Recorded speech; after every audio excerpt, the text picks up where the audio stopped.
ماما ہے تیرا منبر، تیرا عرش بری، یا رحمت للعالمین۔ بسم اللہ الرحمن الرحیم۔ السلام علیکم ناظرین، پروگرام بنیاد رمضان کے ساتھ میں ہوں آپ کا میزبان سبوق سید۔ یہ پروگرام رحمت للعالمین اتھارٹی کی معاونت سے پاکستان ٹیلی ویژن پر نشر کیا جا رہا ہے۔ ناظرین، رمضان المبارک کا مہینہ بڑی عظمتوں، رفتوں اور فضیلتوں کا مہینہ ہے۔ مسلمان پورا سال اس مہینے کا انتظار کرتے ہیں۔ یہ مہینہ اپنے وجود کے اندر ایک بڑا پیغام رکھتا ہے، اور اس مہینے کی عظمت ایسی ہے کہ مشرکین مکہ بھی اس کا احترام کرتے تھے، اور یہ ان مہینوں میں شمار ہوتا ہے کہ جس میں لوگ آپس میں کشت و خون یہ بند کر دیتے تھے، اور آپس میں جو ناراضگیاں ہوتی تھیں انہیں ختم کر دیتے تھے۔ اور آج کل بھی ہم دیکھتے ہیں کہ جو ہی یہ ماہ مبارک آتا ہے تو مسلمان معاشروں کے اندر اس مہینے کا بڑا شاندار استقبال کیا جاتا ہے۔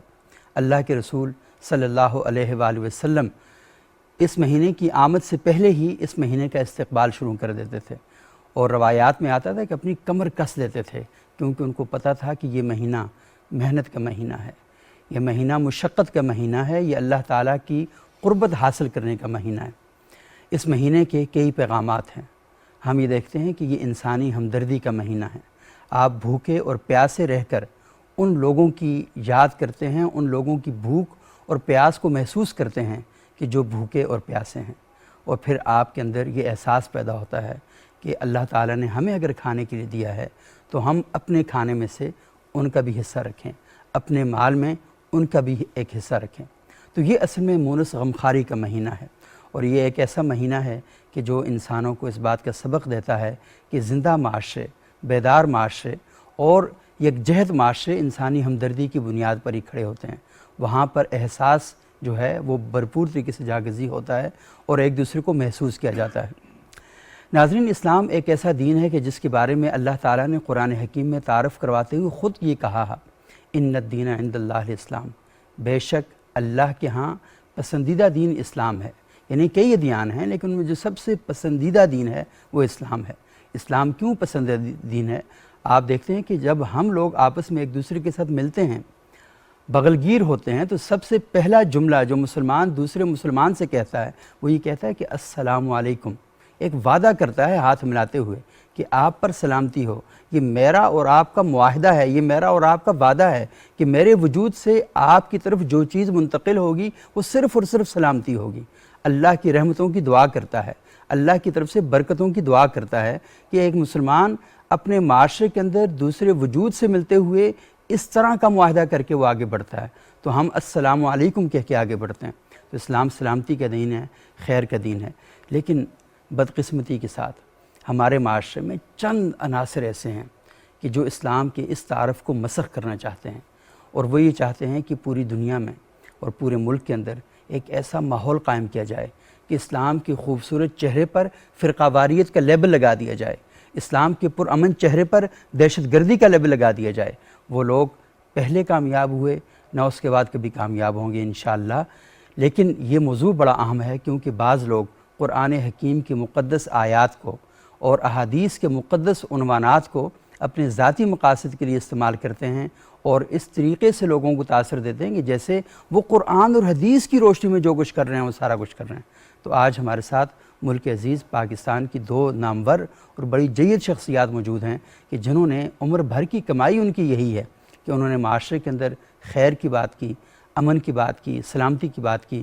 ہمارے ساتھ ہمارے پہلے مہمان ہیں ہمیشہ کی طرح جناب پروفیسر ڈاکٹر انیس احمد صاحب۔ بہت شکریہ ڈاکٹر صاحب، آپ یہاں تشریف لائے۔ چیئرمین ہیں رحمت للعالمین اتھارٹی کے۔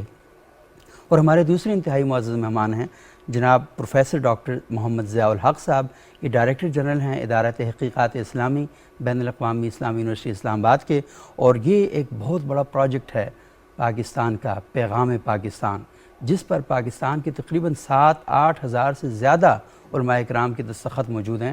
یہ اس پروجیکٹ کو لے کے چل رہے ہیں پورے پاکستان کی جامعات میں اور سول سوسائٹی کے اندر۔ یہ لوگوں کو اس بات کی دعوت دیتے ہیں اور اس بات کو لے کر چلتے ہیں کہ اسلام امن کا دین ہے، اور پاکستان کے تمام مکاتب فکر کے جید علماء اکرام نے اس دستاویز پر دستخط کیے ہیں جس میں سب نے کہا ہے کہ خود کش حملے حرام ہیں، فرقہ واریت کا اسلام سے کوئی تعلق نہیں ہے، دہشت گردی کا اسلام کے دامن سے کوئی تعلق نہیں ہے، اور اگر کوئی شخص ان سب چیزوں کو اسلام کے دامن کے ساتھ جوڑتا ہے اس کا اسلام کے ساتھ کوئی تعلق نہیں ہے۔ تو بہت شکریہ ڈاکٹر ضیاء الحق صاحب، آپ یہاں تشریف لائے۔ ڈاکٹر انیس صاحب، یہ موضوع بڑا اہم ہے اور بڑا عالم اسلام کے اندر بڑا اچھلتا ہوا موضوع ہے اور بڑا چبھتا ہوا موضوع ہے، اور مغربی میڈیا بھی ہم دیکھتے ہیں کہ وہ انہی موضوعات کو اپنے لیے اس نے ایک سٹینڈرڈ بنا لیا اور اس کی بنیاد پر وہ اسلام کے خلاف پروپیگنڈا کرتا ہے۔ تو یہ بتائیے گا کہ جو درس اسلام ہے، اسلام کی آغوش سے جو ملت اسلامیہ کو درس ملتا ہے وہ کیا ہے؟ دیکھیے، اسلام اللہ تعالیٰ کے ساتھ جڑ جانے کا نام ہے، اعتصام باللہ۔ سبحان اللہ، اعتصام بحبل اللہ، صحیح، اعتصام بحبل اللہ، باللہ صحیح، دونوں کا ایک ہی مفہوم ہے۔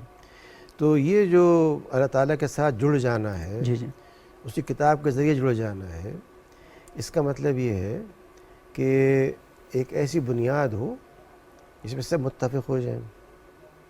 لیکن جو الہامی کتاب قرآن کریم ہے، رب کریم نے اس کو اس طرح نازل فرمایا ہے کہ اس کے اندر بعض مقامات انتہائی واضح اور متعین ہیں، صحیح، اور بعض مقامات کے اندر ایک زائد تعبیری گنجائش پائی جاتی ہے، صحیح، جس کا مطلب یہ ہے کہ بھیجنے والے نے اپنے کلام عزیز کے اندر یہ گنجائش رکھی ہے کہ آپ اس کی تعبیرات ایک سے زائد کر سکیں، صحیح، لیکن اس کی ایک میتھڈالوجی ہے، طریقہ کار ہے۔ دوسرے الفاظ میں اختلاف کا ہونا ایک فطری عمل ہے۔ صحیح، قرآن جو چیز چاہتا ہے وہ یہ کہ اس اختلاف کو افتراق کا ذریعہ نہ بنایا جائے۔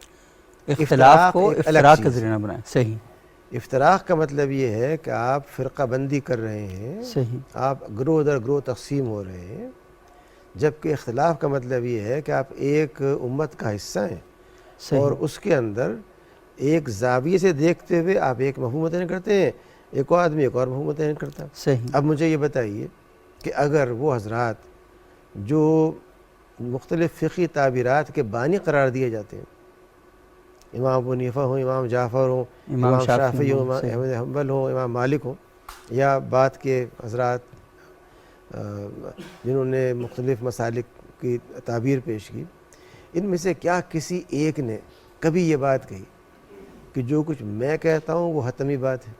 یا بہت خوب، ان میں سے ہر ایک نے اپنی ایک رائے پیش کی اور کہا ما توفیقی الا باللہ، یہ توفیق سے اللہ کے کہا جا رہا ہے اور میں کوئی حرف آخر نہیں ہوں۔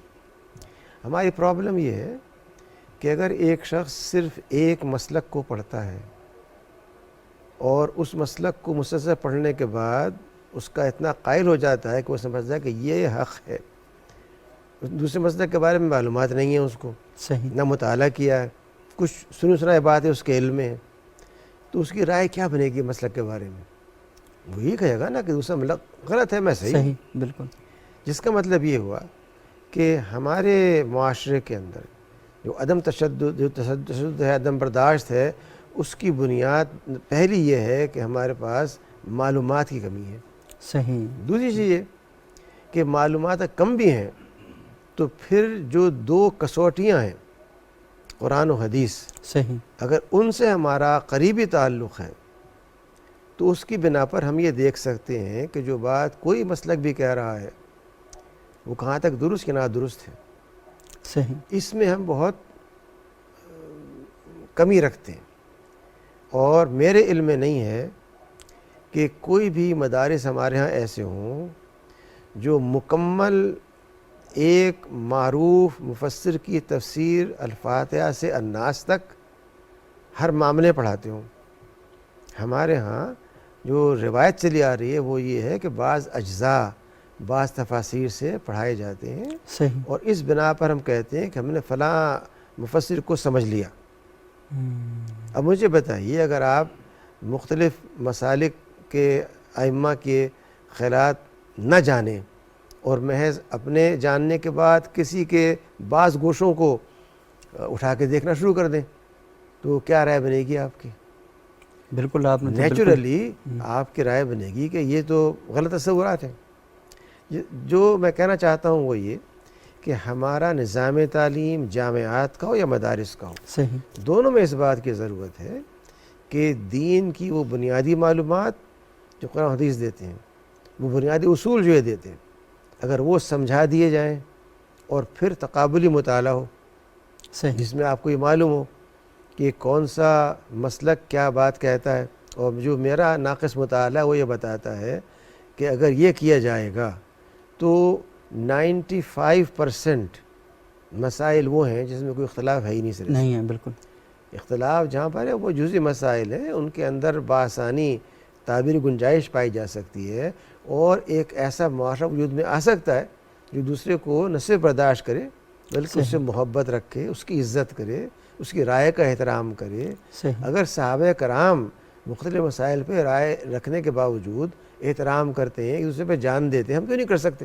صحیح، تو ہمارا مسئلہ بنیادی طور پہ تعلیم اور تربیتی ہے، صحیح، تعلیم اور تربیت، جس کا مطلب یہ ہے کہ جو اسے ہم کہتے ہیں کہ اخلاق اختلاف، صحیح، اخلاق اختلاف بہت جب خوبصورت، تک نہ ہو اس وقت تک آپ دوسری کی بات کو سمجھ نہیں سکتے۔ صحیح، بہت خوبصورت بات کی ڈاکٹر صاحب نے جی۔ ڈاکٹر صاحب آپ یہ گزارش کریں تھوڑا سا، میں بلکہ سوال کی صورت میں گزارش کر رہا ہوں آپ سے، کہ عموماً ہم یہ دیکھتے ہیں کہ جو بھی مسلک ہے یا جو بھی گروہ ہے وہ اپنی تمام تر محنت مشقت صرف اس لیے کرتا ہے کہ وہ اللہ کی عدالت میں کامیاب ہو سکے، اور وہ سارا کچھ کرنے کے بعد یہی کہتا ہے کہ جو کچھ بھی میں نے کیا اللہ کی رضا کے لیے کیا۔ اب مسئلہ ہے کہ اللہ کی رضا کے لیے جب بھی آپ کچھ کام کرتے ہیں تو نتیجے کے طور پر انسان کے اندر ایک تزکیہ پیدا ہوتا ہے، مطلب اللہ کا خوف، اللہ کا شوق، اللہ سے محبت یہ پیدا ہوتی ہے۔ لیکن ہم یہ دیکھتے ہیں کہ ہمارے ہاں لوگ اس علم کو لے کر کھڑے ہوتے ہیں اور پھر مار دھاڑ، قتل و قتال، کشت و خون، فتویٰ انگیزی، دہشت گردی، وہ ساری چیزیں ہمارے دماغوں میں پیدا ہوتی رہتی ہیں۔ تو یہ جو سارا معاملہ یہ کیسے پیدا ہوا مسلم معاشروں کے اندر؟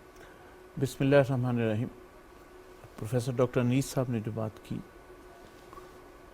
یہ جو ڈفرینسز ہیں یہ تعبیر کے ڈفرینسز ہیں، صحیح، ٹھیک ہے، اور یہ علمی آزادی کو ریفلیکٹ کرتے ہیں، صحیح، ٹھیک ہے۔ لیکن اس کے ساتھ ایک اور چیز بھی تھی، وہ تھی ایتھکس آف ڈس ایگریمنٹ، جس کی پروفیسر صاحب نے نشاندہی کی، ادب مراعات الخلاف۔ صحیح، ہم نے ادب کی تمام صورتوں کو اپنی زندگی سے نکال دیا، دین کی سمجھ اس کو ریڈیوس کر دیا فرقہ پرستی تک، واہ، اور پھر دین کو ریئیکشنری مائنڈ سیٹ کے ساتھ سمجھنا شروع کر دیا۔ رد عمل کی نفسیات کے ساتھ۔ دین پرو ایکٹیو ہے، رسول اللہ صلی اللہ علیہ وسلم کا پیغام پرو ایکٹیو ہے، رسول اللہ صلی اللہ علیہ وسلم نے دعوت کو پھیلایا پرو ایکٹیو طریقے سے، ہم نے اس کو ریئیکشنری مائنڈ سیٹ کے ساتھ بغیر علم کے، جیسے پروفیسر صاحب نے فرمایا، علم نہیں ہے، سطحی باتیں ہیں، چند جملے ہیں، اور ہمارے کان عادی ہو گئے ہیں، ہماری زبانیں ان کا ٹیسٹ یہ بن گیا ہے کہ ہم نے نفرت پھیلانی ہے، نفرت کی بات کرنی ہے اور نفرت کو سننا ہے، اور اس کا نقصان یہ ہوا، آپ دیکھیں ہمارے معاشرے میں کہ اس کی وجہ سے کتنا بڑا نقصان ہو گیا کہ فراز جیسے لوگ کہنے لگے ہیں کہ چراغ جلانا تو پرانی رسمیں ہیں فراز، اب تو تیرے شہر کے لوگ انسان جلا دیتے۔ واہ، یہ جو اختلافات ہیں، آپ کلاسیکل تفسیر کی کتابیں اٹھا کے دیکھیں، حدیث کی کتابیں اٹھا کے دیکھیں، فقہ کی کتابیں اٹھا کے دیکھیں، آپ کو ایک ہی کتاب کے اندر ایک ایشو پر ایک قرآنی آیت کی تعبیر میں یا ایک حدیث کی تعبیر میں کتنے اقوال ملیں گے، صحیح، وہ ایک دوسرے سے کنٹراڈکٹری بھی ہوں گے، لیکن کہیں پر بھی تنقیص کا شائبہ تک نہیں ہوگا۔ وہ یہ کہیں گے یہ قول جو ہے ارجح ہے، عرفہ ہے، اعلیٰ ہے، یہ نہیں کریں گے کہ دوسرے کا قول جو ہے یہ فاسد ہے، اور سب کچھ بیان کرنے کے بعد آخر پر کہیں گے واللہ عالم بالصواب۔ واللہ یہ probability of differences of opinion ہے۔ صحیح، ہمارے جو ڈسکورس میں جس کی وجہ سے فرقہ پرستی پیدا ہوئی، جس کی وجہ سے ڈیوائیڈ پیدا ہوئی، انٹالرنس پیدا ہوئی، وہ اسی وجہ سے پیدا ہوئی کہ ایک تو یہ جو ڈفرینسز تھے ان کا تعلق علم سے ہے، درسگاہوں سے ہے، ان کا تعلق عام مجالس کے ساتھ نہیں ہے۔ چونکہ یہ سودا بکنے لگ گیا، اور یہاں تک بدقسمتی ہوئی، میں معذرت چاہتا ہوں اگر میں تھوڑی سی تلخ بات کہوں، لیکن یہ ہوا کہ ایک فرقے میں ایک صاحب مشہور ہوئے جو گالیاں دیتے تھے، تو ہر فرقے میں گالیاں دینے والا ایک شخص جو ہے وہ آ گیا. اور بدقسمتی اس سے بڑی کیا ہوگی کہ وہ تعبیلیں نکالتے تھے قرآن اور سنت سے. تو ہمیں یہ سمجھنے کی ضرورت ہے کہ دین اصل ہے، دین کے اندر ثوابت بھی ہیں اور متغیرات بھی ہیں. صحیح. قرآن پاک فال لیس ہے، رسول اللہ صلی اللہ علیہ وسلم کی سنت اور حدیث فال لیس ہے. صحیح. اس کی انڈرسٹینڈنگ ہیومن ہے. ہیومن انڈرسٹینڈنگ درست بھی ہو سکتی ہے اور ہیومن انڈرسٹینڈنگ غلط بھی ہو سکتی ہے. صحیح. اس لیے قرآن پاک کی تفاسیر مسلسل کیوں لکھی جا رہی ہے، احادیث کی شروح مسلسل کیوں لکھی جا رہی ہے، اور فقہ کے معاملات میں مسلسل کتابیں کیوں لکھی جا رہی ہیں؟ اس لیے لکھی جا رہی ہیں کہ نئی نئی تعبیر کرنے کی اسلام ہمیں آزادی دیتا ہے. صحیح. اسلام کی اس آزادی کو تقلید کے ذریعے، فرقہ پرستی کے ذریعے محدود کر کے، رد عمل کے مائنڈ سیٹ کو کریٹ کر کے ہم نے اپنے معاشرے کو انٹالرنس کا محصور کر دیا ہے.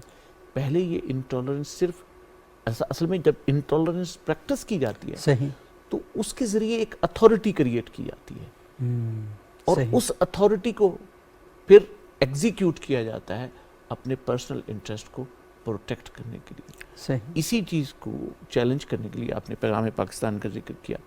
اسی چیز کو چیلنج کرنے کے لیے پاکستان کے علماء نے پیغام پاکستان کیا ہے؟ پاکستان کے مسائل کا تجزیہ، انالیسس، حل اور وے فارورڈ جو کہ پاکستان کی تمام ریلیجس لیڈرشپ نے کیا ہے. جب پیغام پاکستان کا آغاز کیا تو لوگوں کا خیال تھا کہ یہ تو جیسے ایک سرکاری انیشیٹوز ہوتے ہیں اسی طرح کا ایک انیشیٹو ہوگا، کچھ وقت چلے گا اور اس کے بعد جو ہے وہ ختم ہو جائے گا. اور لوگ ہمیں کہا کرتے تھے کہ ایک جگنوں سے کیسے خبر، سارے شہر کو جگمگاؤ گے.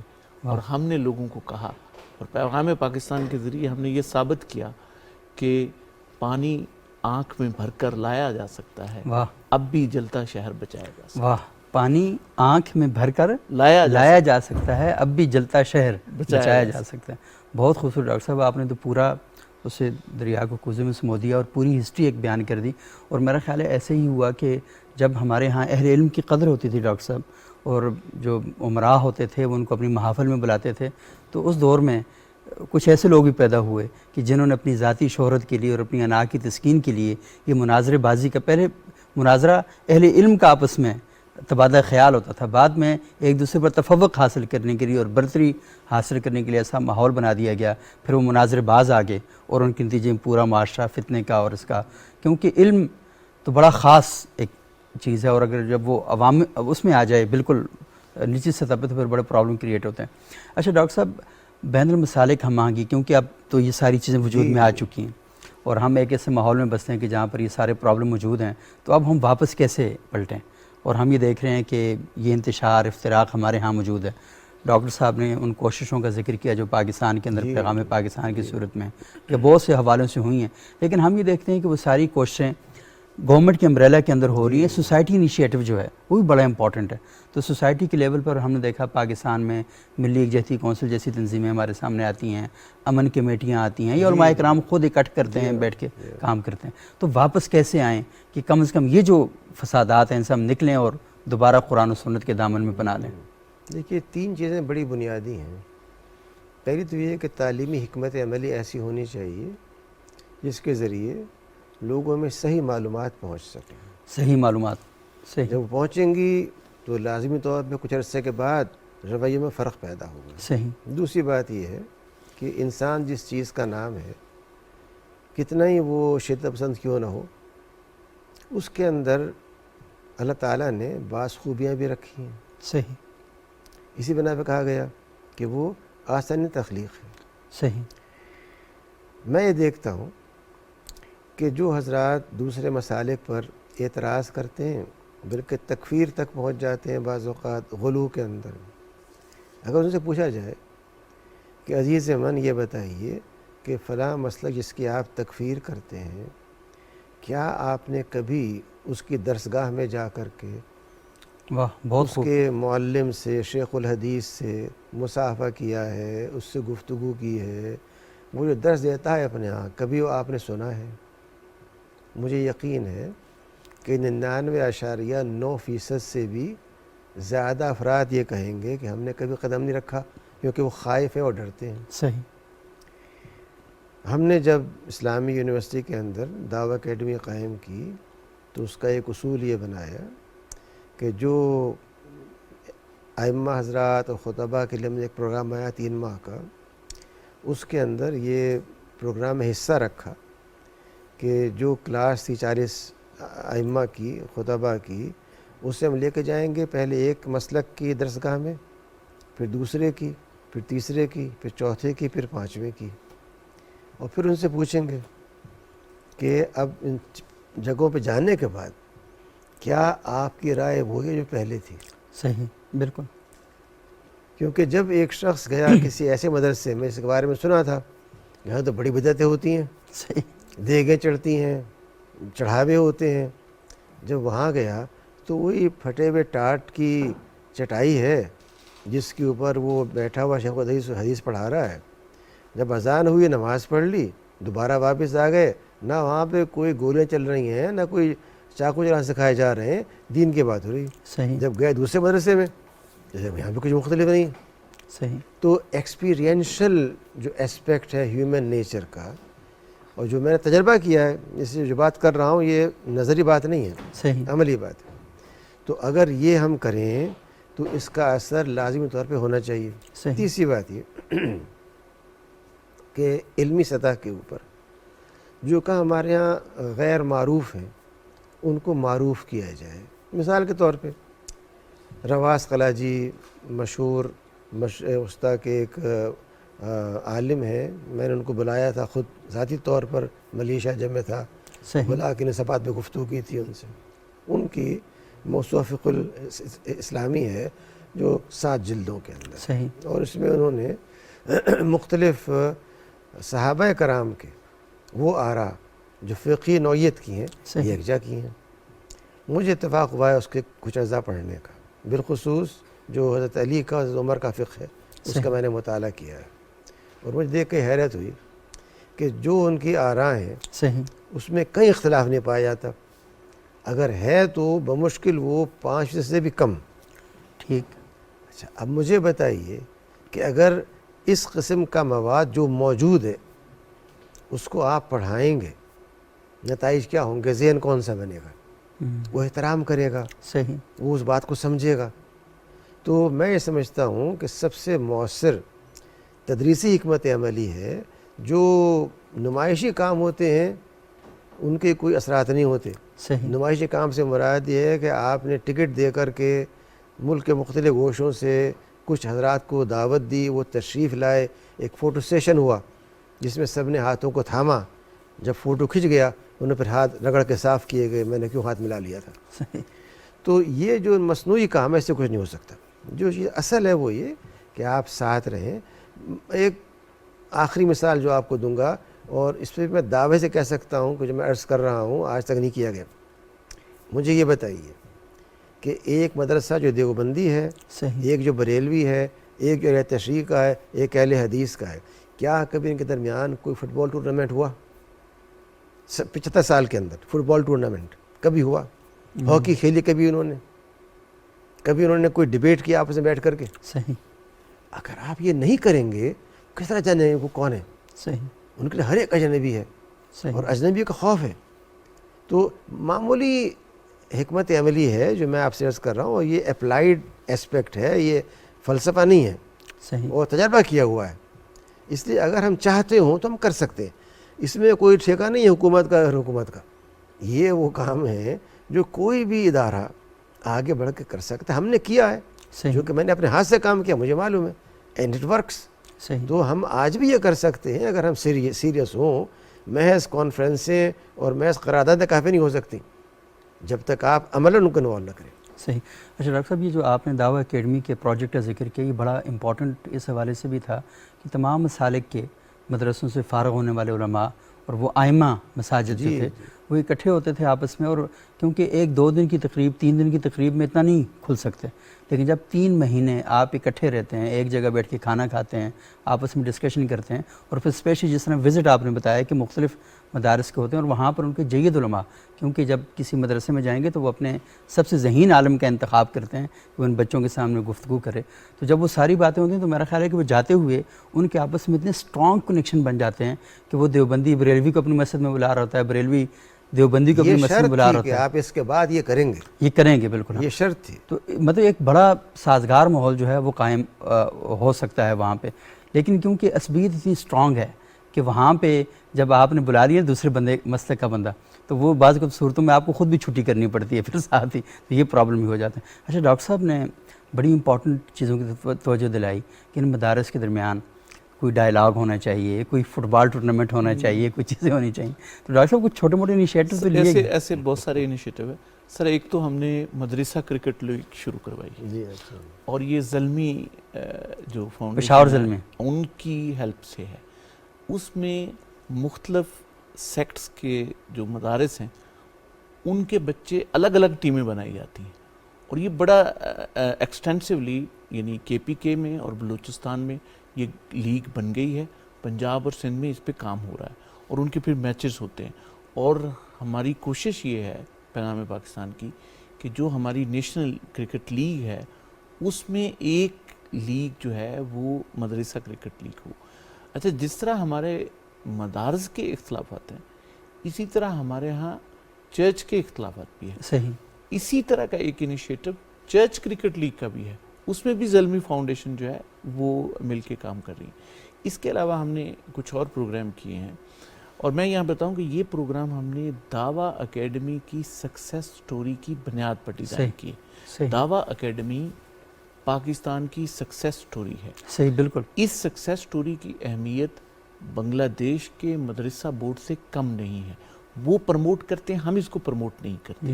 نہ ہی اس کو پالیسی کی طور پہ کہیں پہ بھی اڈاپٹ کیا جاتا ہے، نہ ہی اس ایکسپیرینس کا مطالعہ کیا جاتا ہے. یہ بہت سکسیسفل، یعنی وہ لوگ جب وہ اکیڈمی میں آتے ایک دوسرے سے بات نہیں کرنا چاہتے، ہاتھ نہیں ملانا چاہتے، ایسا ہی ہے. اور جب جاتے ہیں تو ایک دوسرے کے دوست بن چکے ہوتے ہیں. ایک سلیبس، ایک استاد، ایک ٹریننگ، اور ایک ہی مقصد ہے کہ ہم نے اسلام کو سمجھنا ہے اور پرو ایکٹیولی سمجھنا ہے. تو وہ جو سکسیس سٹوری ہے اس سکسیس سٹوری کو ہم نے آگے بڑھایا. اس میں اب ہم نے مختلف قسم کے انیشیٹیوز پیغام پاکستان کے ساتھ کیے. مثلا کل ہم کراچی میں تھے. کراچی میں ایک طرف ہم نے تمام سکولز آف تھاٹ کے مدارس کے بچوں کو اکٹھا کیا، دوسری طرف یونیورسٹیوں کے بچوں کو اکٹھا کیا، اور وہاں ایک پالیسی ڈیکلیریشن تیار ہوا کہ پاکستان کی یوتھ کو کس قسم کے مسائل کا سامنا ہے اور ان مسائل کا حل کس طرح کیا جا سکتا ہے. آپ نے بات کی کہ حکومت کے علاوہ انیشیٹو نہیں. میں آپ سے ڈس ایگری کرتا ہوں. حکومت نہیں انیشیٹو لے رہی. اس وقت جتنے بھی انیشیٹو ہیں یہ ہماری سوسائٹی کے انیشیٹو ہیں. صحیح. یہ ہماری سول سوسائٹی کے انیشیٹو ہیں.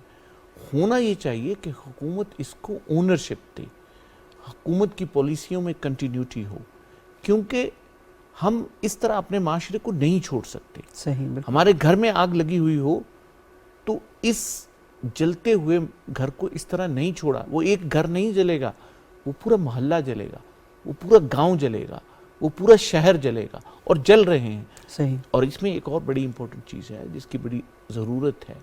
ہم جب اس ڈسکورس کی بات کرتے ہیں یا ہم اس کو پھیلانے کی بات کرتے تو وہاں پہ کانسپیرنسی تھیوریز اور یہ اس قسم کی چیزیں آ جاتی ہیں. ہمیں یہ تسلیم کرنا چاہیے کہ ہماری اپنی ویکنیسز ہیں. ہمارے گھر میں آگ لگی ہے تو اس کا سبب ہم خود ہیں. اجاڑ موسم میں ریت دھرتی پہ فصل بوئی تھی چاندنی کی، اب اس میں اگنے لگے اندھیرے تو کیسا جی میں ملال رکھنا. تم ایسا کرنا کوئی جگنو کوئی ستارہ سنبھال رکھنا، میرے اندھیروں کی فکر چھوڑو تم اپنے گھر کا خیال رکھنا. تو ہمیں اپنا گھر کا خیال رکھنا چاہیے، اور ہمیں اپنی نوجوان نسل کو، ہماری جو ریلیجس لیڈرشپ ہے، ہماری پولیٹیکل لیڈرشپ ہے، ہماری سول سوسائٹی، ہماری ایکیڈیمک لیڈرشپ، میں سمجھتا ہوں تمام قسم کی لیڈرشپ کا فیلور ہے کہ پاکستان بننے کے پہلے 10 سال جو میسج ہمیں یاد تھا کہ ہم نے پاکستانی معاشرے کی تشکیل جدید کرنی ہے اسلام کے اصولوں کے مطابق، وہ ہم بھول گئے. جب پاکستان بنا، professor Cantwell Smith F C college Lahore میں پروفیسر تھے. انہوں نے چھوٹی سی ایک کتاب لکھی، آئیڈیالوجی آف پاکستان. IRI میں اس کا اردو ترجمہ بھی ہے. تو انہوں نے اس کتاب میں یہ لکھا کہ پاکستان کی سکسیس ایک یونیک ایکسپیرینس ہے، پوزیٹیوزم، کانسٹیٹیوشنلزم، اور اس کے بعد انہوں نے کہا کہ اگر پاکستان کامیاب ہوتا ہے تو اس کا مطلب یہ لیا جائے گا کہ اسلام ایک ایسا ضابطہ حیات ہے جو ماڈرن لائف میں کامیاب ہو سکتا ہے، اور خدا نہ خواستہ اگر پاکستان کامیاب نہیں ہوتا تو پھر ادروائز سمجھا جائے گا۔ اس لیے ہمیں اس ہدف کو سامنے رکھنا چاہیے جو قرارداد مقاصد میں تھا کہ ہم پاکستان کو دنیا کی قوموں میں ایک عظیم ملک بنائیں گے۔ صحیح۔ ہم نے جو وعدے اس وقت کیے تھے وہ وعدے جو ہیں وہ یاد رکھنے کی ضرورت ہے، ان کو ریوائیو کرنے کی ضرورت ہے، انہی کے ذریعے ہم اپنے معاشرے کی تشکیل جدید کر سکتے ہیں۔ مرحبا ڈاکٹر صاحب، یہ آپ بڑی اہم بات کر رہے ہیں، لیکن مسئلہ یہ کہ پالیسیز میں جو تسلسل نہیں ہوتا، وہ درمیان میں آ کے ہر حکومت کے ساتھ ہی پالیسیاں بدل جاتی ہیں، ان میں کہیں ٹھہراؤ آ جاتا ہے، پھر بڑے پرابلم کریٹ ہو جاتے ہیں وہاں پہ۔ اور آپ نے بڑی اچھی بات کی کہ پیغام پاکستان کے ذریعے، اور رحمۃ اللہ عالمین اتھارٹی بھی بہت سی انیشیٹو لے رہی ہے، لیکن ہم دیکھیں سوسائٹی کے اندر بہت سے لوگوں نے اس طرح کے جو کام ہیں وہ کیے ہیں کہ سوسائٹی میں ہم آہنگی کیسے قائم کی جائے، رواداری کیسے قائم کی جائے، اور امن اور محبت کا جو پیغام ہے اسے کیسے بڑھایا جائے۔ اور بہت سے انیشیٹو ہم نے اپنی رپورٹنگ کے دوران دیکھے کہ بہت سے اداروں نے کیے، اور دعویٰ اکیڈمی کا کام بھی بہت ہی شاندار تھا۔ اور مجھے خود ذاتی طور پر یہ علم ہے کہ یہاں سے نوجوان جب فارغ ہوتے تھے، کیونکہ کبھی کبھار مجھے بھی وہاں پر جانا ہوتا تھا، تو وہ لڑکے ایک دوسرے کو اپنے گھروں میں بلاتے تھے، مطلب صرف دعویٰ اکیڈمی تک ہی محدود نہیں ہے، اس کے بعد اپنے گھروں میں آتے جاتے تھے، اور بہت سی غلط فہمی، یعنی وہ آپ ہی دیکھیں جیسے آپ بتا رہے ہیں، وہ ایک دوسرے ہاتھ نہیں ملاتے تھے، تو بعد میں وہ ایک دوسرے کے ساتھ ایک دوسرے کے گھروں میں جا کے کھانا کھاتے تھے۔ تو اس سے بڑا انیشیٹو تو کوئی نہیں ہو سکتا، یہ ہوا۔ لیکن بدقسمتی کے ساتھ یہ قدر نہیں بن سکا۔ اب ہونا تو یہ چاہیے تھا نا کہ یہ اب ہوا ہے تو یہ آگے بڑھتا، اس سے آگے بڑھتا، اس سے آگے بڑھتا، یہ محدود ہو گیا وہاں پہ۔ تو ڈاکٹر صاحب، کیونکہ بنیادی جو تعلیمات، آپ بنیادی جو بات کرتے ہیں تعلیم اور تربیت کی، لیکن ایک بچہ جو تیار ہو کے جاتا ہے اس سے آگے ایک بہت بڑا ارتحا کھڑا ہوا ہے، وہ اس کو دوبارہ نگل لیتا ہے اپنی طرف۔ تو یہ کیسے، کیونکہ آپ جو آئمہ کی تربیت کر رہے ہیں جو چھوٹے لیول پر ہیں، ینگ اسکالرز کی، علماء کی ٹریننگ آپ کر رہے ہیں، لیکن جو ان کے بڑے ہیں انہیں کیسے ٹھیک کیا جائے، کیونکہ وہاں بھی بہت بڑا پرابلم ہے۔ دیکھیے ان کا بھی کوئی مسئلہ ایسا پیچیدہ نہیں ہے۔ صحیح۔ مجھے یہ بتائیے، جس طرح ہم یہاں بیٹھے بات کر رہے ہیں، جی جی، اگر آپ 5 مسالک کے جو ٹاپ کے علماء ہیں جی جی، ان کے ساتھ یہ طے کریں کہ ہم چاہتے ہیں کہ ہر ہفتے ایک نشست ہو صحیح، انفارمل نوعیت کی، اس میں آپ تشریف لائیں اور ملک کے مسئلے پہ تبادلہ خیال ہو۔ مجھے یہ بتائیے کہ جن کو کہا جاتا ہے کہ وہ دہشت گردی پیدا کرتے ہیں، صحیح، کیا وہ ٹی وی اسکرین پہ آنے کے بعد یہ بات فرمائیں گے کہ یہ جو فلاں جگہ پر ایک مسلکی اختلاف ہوا ہے، میں اس کی تائید کرتے ہوئے اعلان کرتا ہوں کہ جو لوگ اس میں جان کھو بیٹھے ہیں وہ جہنم میں گئے ہیں اور باقی جنت میں گئے ہیں؟ کوئی کہہ سکتا ہے یہ بات؟ نہیں، جس کا مطلب یہ ہوا کہ جب آپ ان کو لائیں گے ایک مقام پہ اور ان کو عوام سن رہے ہیں، سوائے بھلی باتیں کچھ نہیں کہہ سکتے۔ صحیح، جب یہ بھلی بات ہر ہفتے کہی جائے گی تو جو شخص یہ بات کہہ رہا ہے وہ خود اس کا قائل ہو جائے گا۔ صحیح بات، مشہور واقعہ ہے کہ جوہا جو مصر میں جیسے نصر الدین ہے، تو وہ بیٹھا ہوا تھا گلی میں اور لوگ گزر رہے تھے، اس نے کہا کہ جی فلاں شیخ کے گھر میں آج دعوت ہے اور بڑے عمدہ کھانے بن رہے ہیں۔ صحیح، دوسرے سے بھی اس نے یہ کہا، سے بھی یہ کہا۔ جب وہ 8-10 سے کہہ چکا ہے نا کہ ہو سکتا ہے واقعی پکڑا ہو، میں بھی چلتا ہوں، صحیح، یعنی اس نے گمراہ کیا تھا، اپنے خیال میں مذاق کیا تھا، صحیح، لیکن وہ اس کا قائل ہو گیا۔ تو اگر آپ لوگوں کو بٹھائیں گے، وہ بات چیت کریں گے، ان کے جوابات معقول نوعیت کے ہوں گے، تو ان کے ماننے والے خود جب سنیں گے کہ ان کا شیخ یہ کہہ رہا ہے کہ نہیں یہ بات ایسی ہونی چاہیے، تو جب کہا جاتا ہے کہ نہیں وہ تو ابھارتا ہے لوگوں کو اس چیز کے اوپر، صحیح، تو دیر آر ویز۔ اور جیسے میں نے آغاز میں کیا، میں اس بات کا قائل ہوں کہ جو تعلیمی حکمت عملی ہے، یہ ایجوکیشن میتھڈالوجی ہے جو میں آپ سے عرض کر رہا ہوں، صحیح، اگر اس کو اختیار کیا جائے بجائے اس کے کہ ہم محض ایک کانفرنس کر لیں اور اس میں کہہ دیں ہم نے اتفاق کر لیا، وہ کتنی کانفرنس ہوگی؟ ایک دن کی ہوگی نا نصیحت، صحیح، میکسیمم یہی اس ہو میں سکتا کیا ہے۔ لوگ سمجھیں گے دوسرے کو؟ جبکہ آپ انسانی رابطہ، ڈائیلاگ مسلسل، تبادلہ خیال، ایک دوسرے کا احترام، یہ وہ چیز ہے جو انسان کو بدلتا ہے۔ صحیح، اور جو آپ ذکر کر رہے ہیں کینٹبل اسمتھ کا، باہر مجھے اتفاق ان کے ساتھ پینلس کے اوپر شرکت کرنے کا، یہ وہ شخص ہے جس نے کہ اپنی کتاب ماڈرن اسلام کے اندر یہ بات کہی ہے کہ پاکستان جو ہے یہ آغاز سے پہلے ایک اسلامی ملک بن چکا تھا، اچھا، اور اس کا تجربہ دنیا بھر کے لیے ایک مثال بننے جا رہا تھا۔ یعنی یہ وہ شخص ہے جس نے آنکھوں سے دیکھا اس پوری موومنٹ کو، صحیح، اور مسلمان بھی نہیں، یونیٹیرین کرسچن، اس کے باوجود وہ اس بات کو دیکھ کے قائل ہو چکا تھا۔ لیکن ہم آج تک اپنے ملک کے نوجوانوں کو جو دانشور کہلاتے ہیں، لبرل خاص طور پہ، صحیح، انہیں یہ نہیں سمجھا سکے کہ یہ ملک کیوں بنا تھا، افتراق کے لیے یا اتحاد کے لیے، صحیح، یکجہتی کے لیے یا بٹنے کے لیے۔ اور یہ اسی وقت ممکن ہے جب کہ آپ کے ایجوکیشنل سسٹم کے اندر جو تاریخ ہے، جو تعبیر ہے، اس کو نئے سرے سے مرتب کیا جائے اور وہ پہلو لائے جائیں جو دلوں کو جوڑنے والے ہیں۔ صحیح۔ اچھا، یہ بڑی امپورٹنٹ بات کیجیے، لوگوں کو جوڑنے والے پہلو لے جائیں، اور ہماری تاریخ کے اندر بھی یہ پہلو موجود ہیں۔ خود فقہا کے درمیان جب اختلافات ہوتے تھے تو آپ نے بڑی خوبصورت باتیں کی کہ وہ اینڈ پہ یہی بات کرتے تھے کہ ھذا ما عندی واللہ اعلم بالصواب، یہ میری محنت ہے، یہ میری کوشش ہے، بہتر بات کیا ہے اللہ تعالیٰ کی ذات ہی جانتی ہے۔ اور خود ہماری سوسائٹی لیول پر بھی، کیونکہ جب علماء اکرام کا رویہ یہ ہوتا تھا، پھر معاشرے کے اندر بھی یہی رویہ ہم نے دیکھا۔ آپ دیکھ لیں کہ بہت سے موضوعات پر جب پروگراموں کا انعقاد ہوتا ہے تو ہمارے ہاں ایک دوسرے کے لیے پانی کی سبیلیں، شربت کی سبیلیں، یہ ہماری ہسٹری کے اندر موجود ہے اور حالیہ ہسٹری کے اندر موجود ہے۔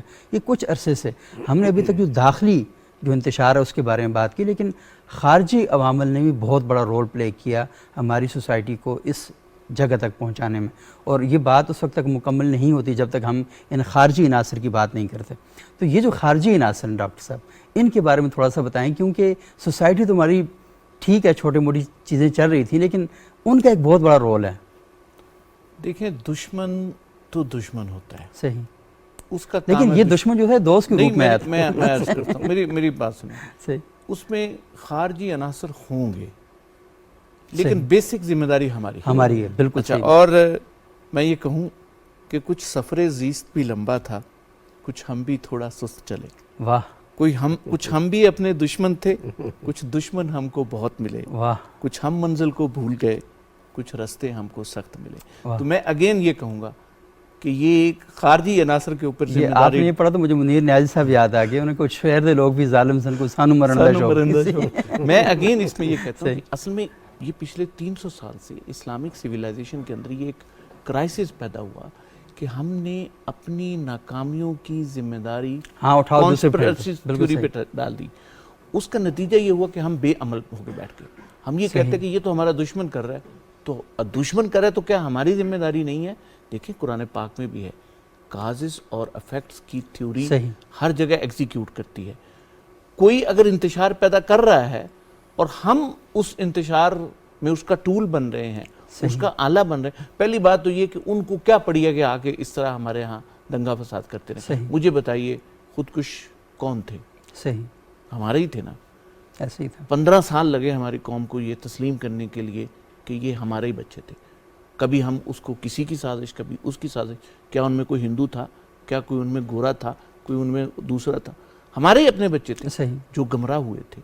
تو ہمیں یہ تسلیم کرنا ہے۔ لیکن ان کو ذہنی اور فکری طور پر گمراہ کرنے میں ایک رول تو پلے کیا گیا، رول پلے کیا ہوگا، لیکن اس کی بنیادی ذمہ داری پھر ہمارے اوپر ہی ہے کہ ہمارے علماء، ہماری تربیت کا نظام انہیں کیوں کنونس نہیں کر سکتا۔ دیکھیں، میں رسول اللہ صلی اللہ علیہ وسلم کی سیرت کا، یہ رحمت اللہ عالمین اتھارٹی کا پروگرام ہے، میں رسول اللہ صلی اللہ علیہ وسلم کی سیرت طیبہ کا جو مختصر ترین یعنی ایک بریف اس کا میسج سمجھتا ہوں، وہ یہ ہے کہ رسول اللہ صلی اللہ علیہ وسلم نے اختلافات کو تنوع میں تبدیل کیا، صحیح، ڈیفیکلٹیز کو اور ڈیفرنسز کو چیلنجز میں تبدیل کیا، صحیح، اور چیلنجز سے اپرچونٹیز کو جنریٹ کیا۔ بہت خوبصورت، بہت خوبصورت۔ آپ دیکھیں کہ کس حکمت عملی کے ساتھ چلے۔ 3 سالوں میں جنگیں رہی تھیں، پتہ تھا کہ جنگ کے ذریعے ریکنسٹرکشن نہیں ہو سکتی، سوسائٹی نہیں بن سکتی۔ صلح حدیبیہ کے ذریعے امن کو امپوز کر دیا، صحیح، اور صلح حدیبیہ اور فتح مکہ کے درمیان جو لوگ مسلمان ہوئے وہی وہ لوگ تھے جنہوں نے اسلام کی عظیم الشان تہذیب کی بنیاد رکھی۔ دیکھیں امن کے لیے کتنی اپنے دل پہ جبر کر کے ان معاہدوں پر دستخط کیے کہ امن قائم کرنا ہے، اور امن کتنی کا، مشکلات. کیونکہ جب تک یعنی امام سرخسی کہتے ہیں کہ اس پیریڈ میں جتنے لوگ مسلمان ہوئے اس سے پہلے کبھی نہیں ہوئے، کیونکہ لوگوں کو امن کے ماحول میں غور و فکر اسلام کرنے کو کا سمجھنے کا صحیح موقع ملا. ہمیں بھی یہاں پہ اپنے معاشرے کے اندر ہمیں دیکھیں اس وقت جو جس کو ہم ریلیجس انٹالرنس کہتے ہیں اس کا لیول کم ہوا ہے. اب ہمارے معاشرے میں اس کے مقابلے میں پولیٹیکل انٹالرنس زیادہ ہو وہ گئی بڑھ رہی ہے. اور بالکل وہ اتنی بڑھ گئی ہے کہ گھر گھر میں لڑائی ہو رہی ہے، صحیح بات ہے. گھر گھر میں فساد ہو رہا ہے، کیونکہ اس کی وجہ یہ ہے ڈاکٹر صاحب کاش آپ نے لڑائی کی بات کہی، لڑائی تک بات محدود رہتی، اب تو قتل شروع ہو گئے. قتل ہو گئے، اور آپ ڈائیورسز کو ہو پتا رہی ہے کہ ہیں. یہ گزشتہ 2 ہفتے کے اندر جو واقعات ہوئے ہیں بہت ہی خوفناک ہیں. بالکل. تو اس لیے ہمیں ہر صورت میں یعنی یہ میں پھر سے کہتا ہوں کہ ہماری لیڈرشپ کو ریئلائز کرنا چاہیے صحیح کہ کس طرح ہم اپنے اس میں اپنے ملک میں اپنی ذمہ داری کو محسوس کریں.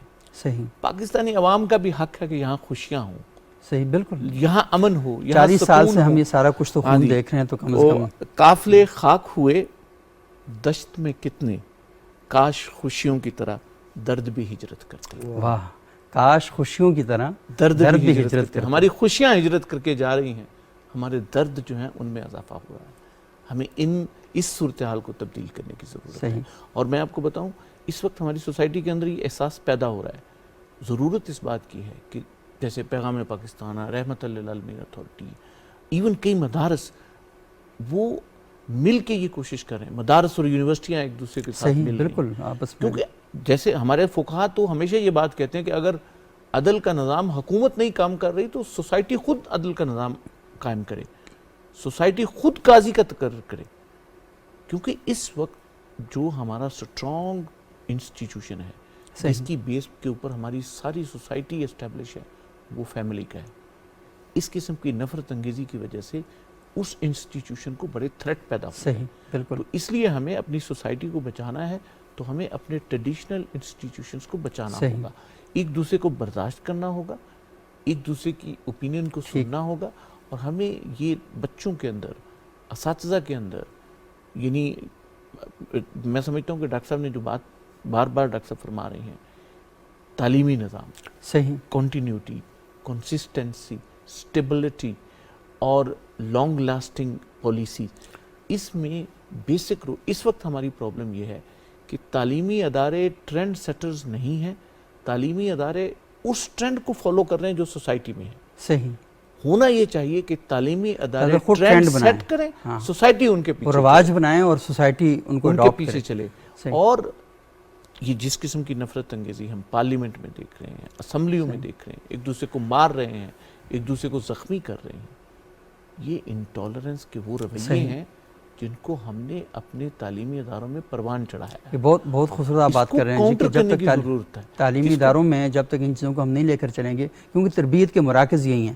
اور مسئلہ یہ ہے کہ پوری دنیا میں جب بھی کوئی اس طرح کے بحران پیدا ہوتے ہیں تو سوسائٹیز اپنی جامعات کی طرف دیکھتی ہیں، اور بدقسمتی سے ہمارے ہاں یہ رجحان. ڈاکٹر صاحب مختصر الفاظ میں کوئی آپ آخری پیغام دینا چاہیں گے کہ کیسے ہم یہ جو چیزیں ہم اچھی باتیں کر رہے ہیں یہ سوسائٹی کے اندر عمل کے قالب میں ڈھل جائیں؟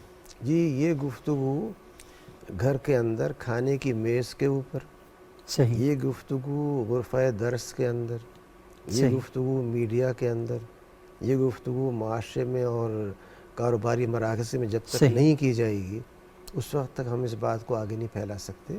اس پر گفتگو کرنے کی ضرورت ہے تاکہ لوگ سوچیں، اپنے رویے کا جائزہ لیں اور بھلائی کا راستہ اختیار کریں. صحیح. ڈاکٹر صاحب بہت شکریہ. ناظرین، آج ہمارے ساتھ موجود تھے پروفیسر ڈاکٹر انیس احمد صاحب، جناب پروفیسر ڈاکٹر ضیاء الحق صاحب، اور بڑی فکر انگیز گفتگو آپ نے سنی. اور لازمی یہ بات کوئی آخری بات نہیں ہے، ہم نے اصل میں سوسائٹی میں یہ بات طے کرنی ہے کہ اپنے ہر ایکشن کی جو بنیاد ہے وہ ڈائلاگ پہ رکھنی ہے اور ٹھیک معلومات پہ رکھنی ہے. جب تک ہمارے پاس ٹھیک معلومات نہیں ہوں گی اس وقت تک ہمارے پاس ٹھیک ہم کوئی عمل بھی نہیں کر سکیں گے. تو اس لیے تحقیق کی بنیاد پر آپ اپنے معاملات کو لے کر آگے چلیں گے تو انشاءاللہ معاشرہ بہتر اور خوبصورت ہوتا جائے گا. اگلے پروگرام تک کے لیے اجازت دیجیے گا. بہت شکریہ.